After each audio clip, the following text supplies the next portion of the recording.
Hey everybody, Pastor Brendan here, back with you.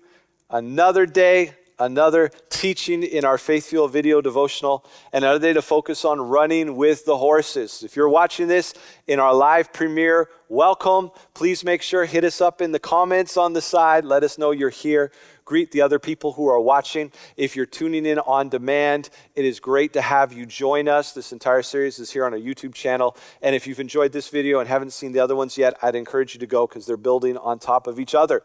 Well, we are going to continue our study today on running with the horses.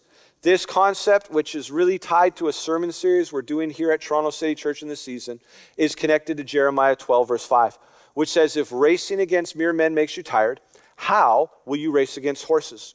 If you stumble and fall on open ground, what will you do in the thickets near the Jordan?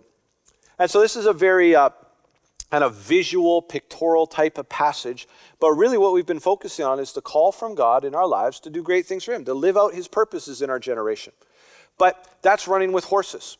If we get tired with the footmen, if we get tired in just kind of the day-to-day things, how are we ever going to run with the horses? And so what we want to do is we want to embrace the process of God. We want to embrace what God's doing in our lives now so that we're going to be ready to run with the horses.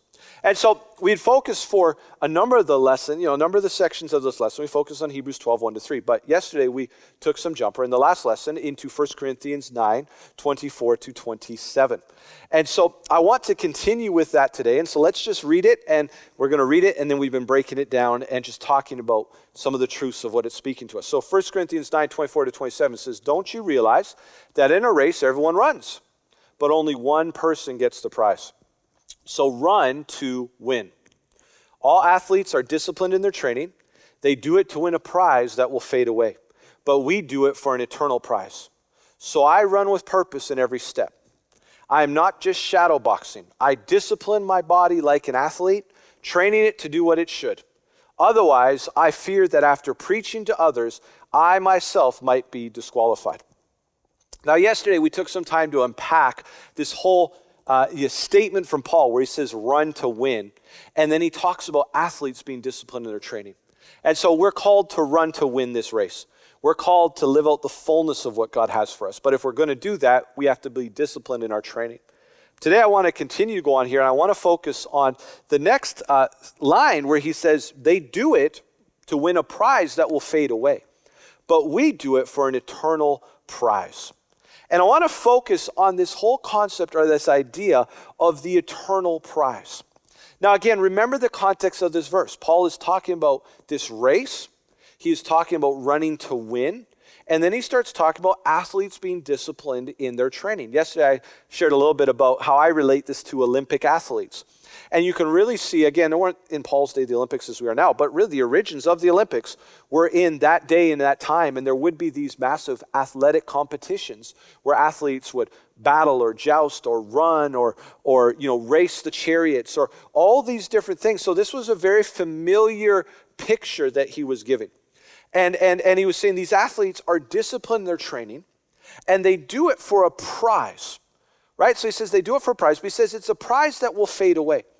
And so today, if you were to run in the Olympic Games or you were to be part of one of these competitions and you won, you would receive a medal, and that would be your prize. And often, if we watch the Olympics or watch these competitions, it can be very moving watching people who have kind of achieved their dream, achieved their goal, and they're there on the podium wearing their medal and the emotion and the passion that's there. All those things because they've won that and they've achieved this medal. But you know what? It's a medal. And I'm sure they keep it. I'm sure many, will put it up somewhere in their home that, or somewhere where they say, but it's still, it's a medal, right? Like it's a medal, and when they die, it gets passed on to somebody else, or it goes to, I don't know, a museum, or I don't know what they do with all these medals. But you have that with the medal. But even in Paul's time, they didn't even do medals. They would often do wreaths or flowers would be given to the victors. And as I'm sure you can imagine, that wreath looks great for a couple days, but then it fades away. The flowers die, right? The flowers will fade away. Even a gold medal or some type of medal that is given to somebody, at some point it will fade away. right? Or the significance of it will fade away, right? Because there's another Olympics and there's someone else winning a gold medal and no one remembers who the champ was from 30 years ago. They remember who the champ is now, right? There's this fading that happens. But what he says here is, he said, these prizes fade away. He says, but we, in this race we're running, we are running for an eternal prize. And so he talks about the eternal prize and he turns it there. So if we're going to run with the horses, guys, we need to run, okay, we're going to run to win. We need to discipline ourselves, and we need to always remember, I'm running not just for something temporary, but I'm running for something eternal. When you begin to understand the eternal significance of this race that we're running, the importance in eternity of you and I fulfilling the purposes of God and running out what he has for us, man, we would never quit when we get it. We'll never back down. We'll never stop when we understand the eternal significance. Do you understand the eternal significance of the race that you are running? See, and there's many ways I could take this to teach or talk about. I just want to talk to you for a few moments about the two judgment seats that each one of us are going to stand before. Right? The Bible teaches us that there are actually two places of judgment that we are going to stand before God. The first is what's called the great white throne of judgment. This is found in Revelations 20, 11 to 15. And it says, then I saw a great white throne and him who was seated on it. From his presence, earth and sky fled away, and no place was found for them. And I saw the dead, great and small, standing before the throne, and books were opened. Then another book was opened, which is the book of life. And the dead were judged by what was written in the books according to what they had done. And the sea gave up the dead that was in it, and death and Hades gave up the dead who were in them, and they were judged, each one of them, according to what they had done.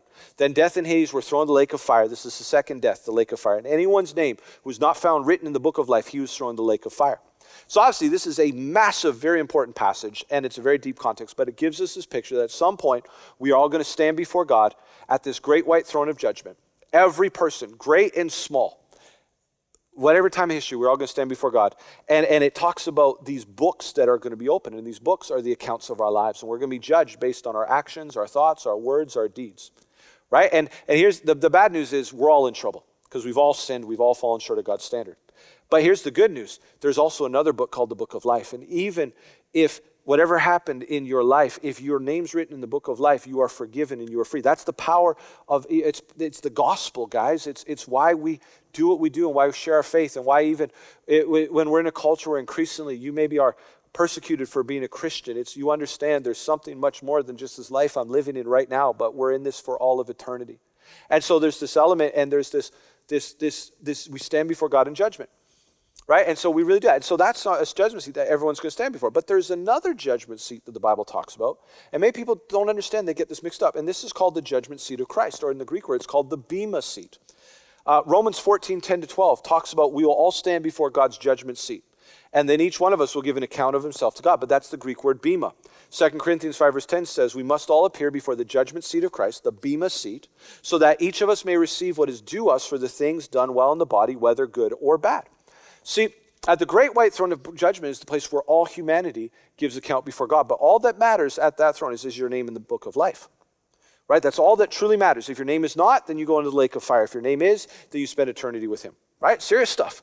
But at the judgment seat of Christ, or this bema seat, is where believers give an account for their lives.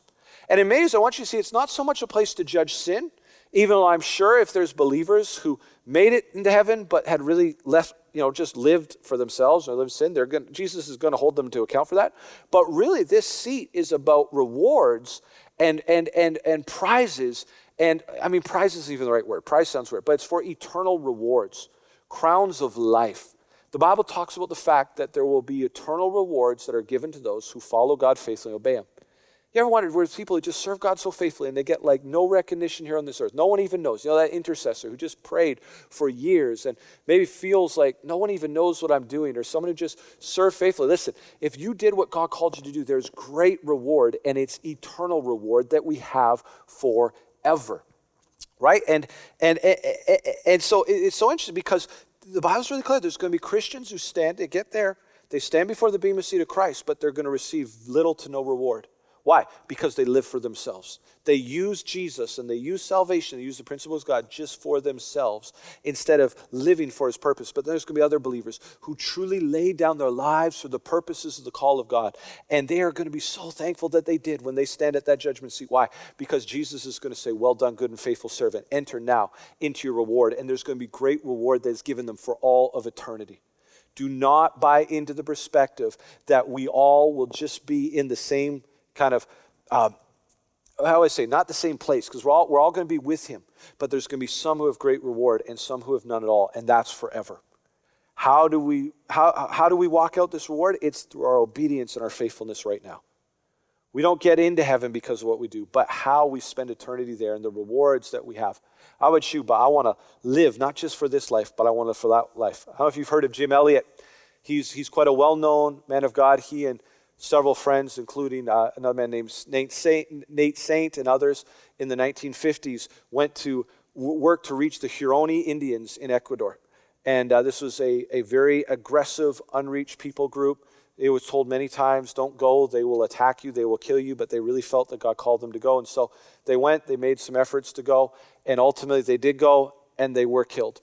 And they laid down their lives. What's amazing is, after the fact, their wives and others still went in, and many of those Huron people now are followers of Jesus Christ. But these guys ultimately paid what we would call the ultimate price. But what's interesting with this, Jim Elliot said this has been a famous quote from him. You've probably heard it before. He said, "He is no fool who gives what he cannot keep to gain what he cannot lose." This is all time. He understood the judgment seat of Christ. He understood eternal rewards. And he said, even if I lay down my life right now, I can't keep it anyways, right? But I will have eternal reward. And I just want to encourage you, if we're going to run with the horses, we need to understand it's not just about the here and now, but it's about eternity. It's about this eternal reward. And so I want to encourage you, just lift your eyes up. Let's not just live for now. Let's not just live for this moment, but let's live for eternity. Let's run with the horses. Why? Because it doesn't just matter now. It does matter now, but it matters forever. It matters for eternity. Amen? All right, well, it's been good to spend time together today.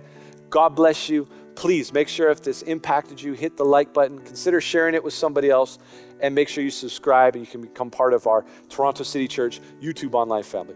God bless you. See you soon. We'll be back again with another Faith Fuel video devotional. Continue to talk about how we can run with the horses.